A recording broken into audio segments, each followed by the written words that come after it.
भारत एक ऐसा महाकाव्य है जिसमें अनेक वीर योद्धाओं ने अपने पराक्रम का परिचय दिया और युद्ध के दौरान अनेकों की मृत्यु हुई।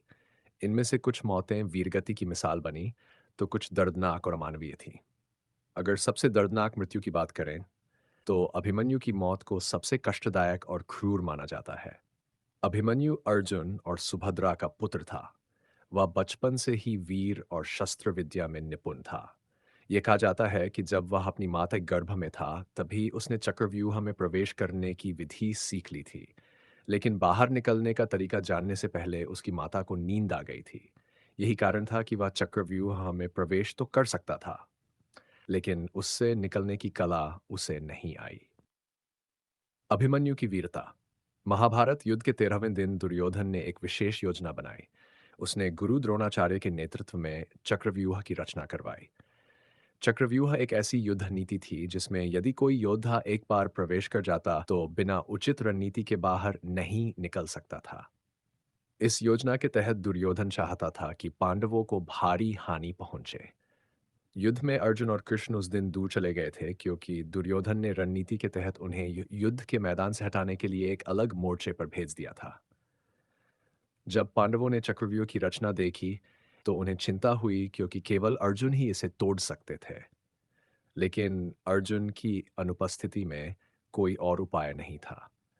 तब अभिमन्यु ने आगे आकर कहा कि वह इस चक्रव्यूह को भेद सकता है। चक्रव्यूह में प्रवेश। युद्ध भूमि में वीरता और धर्म के सिद्धांतों का पालन करने वाले योद्धा भी होते हैं, लेकिन कौरवों ने उस दिन सारे नियम तोड़ दिए। अ, अभिमन्यु अपने बल, शौर्य और पराक्रम से चक्रव्यूह में प्रवेश कर गया। उसकी वीरता देखकर कौरवों की सेना भयभीत हो गई। अकेले अभिमन्यु ने सैकड़ों योद्धाओं को पराजित कर दिया। उसने दुर्योधन के पुत्र लक्ष्मण को भी मार गिराया। जब दुर्योधन ने देखा कि अभिमन्यु चक्रव्यूह में अत्यधिक विध्वंस मचा रहा है, तो उसने अपने सभी योद्धाओं को मिलकर उस पर आक्रमण करने का आदेश दिया। यह अधर्म की पराकाष्ठा थी, क्योंकि युद्ध में एक साथ इतने योद्धाओं द्वारा एक अकेले योद्धा पर हमला करना अनुचित था। अधर्म और क्रूरता का चरम। कौरवों के महान योद्धा कर्ण, द्रोणाचार्य, अश्वत्थामा, कृपाचार्य, धैर्य और दुर्योधन के अन्य प्रमुख सेनानी सभी मिलकर अभिमन्यु पर टूट पड़े। उन्होंने उसे चारों ओर से घेर लिया और उस पर तीव्र प्रहार करने लगे। अभिमन्यु अपनी पूरी शक्ति से लड़ा और अपनी वीरता का परिचय दिया। उसने कर्ण और दुर्योधन के भाइयों को गहरी चोट पहुंचाई। लेकिन जब उसका रथ, सारथी और हथियार नष्ट कर दिए गए, तब भी वह बिना रुके लड़ता रहा। अंततः उसने गदा उठाई और युद्ध जारी रखा। कौरवों ने मिलकर उसकी गदा को भी तोड़ दिया, फिर वह निहत्था होकर भी लड़ता रहा। अंत में दुशासन के पुत्र ने उसकी पीठ पर वार कर दिया, जो कि युद्ध के नियमों के विरुद्ध था। जब अभिमन्यु गिर गया, तब भी वह अंतिम सांस तक लड़ता रहा, लेकिन अधर्मी कौरव योद्धाओं ने उसे घेर कर बेरहमी से मार डाला।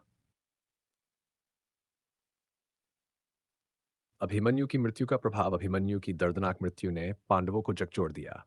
अर्जुन जब युद्ध भूमि में लौटे और उन्होंने अपने पुत्र का रक्तरंजित शरीर देखा, तो वे शोक से भर उठे। उन्होंने प्रतिज्ञा ली कि अगले दिन वे जयद्रथ को मारकर अपने पुत्र की मृत्यु का बदला लेंगे। अभिमन्यु की मृत्यु केवल पांडवों के लिए ही नहीं, बल्कि पूरे युद्ध के लिए एक निर्णायक मोड़ थी। इस घटना के बाद युद्ध और अधिक उग्र हो गया और पांडवों ने प्रतिशोध की आग में जलते हुए कौरवों का संहार किया। शैष निष्कर्ष। अभिमन्यु की मृत्यु महाभारत की सबसे दर्दनाक और क्रूर घटनाओं में से एक थी। ये केवल एक वीर योद्धा की मृत्यु नहीं थी, बल्कि अधर्म और अन्याय की चरम सीमा को दर्शाने वाली घटना थी। उसकी वीरता और बलिदान अमर हो गया और यह संदेश छोड़ गया कि वीरता और धर्म का पालन करने वालों को हमेशा याद किया जाता है, भले ही उनकी मृत्यु कितनी भी क्रूर क्यों न हो।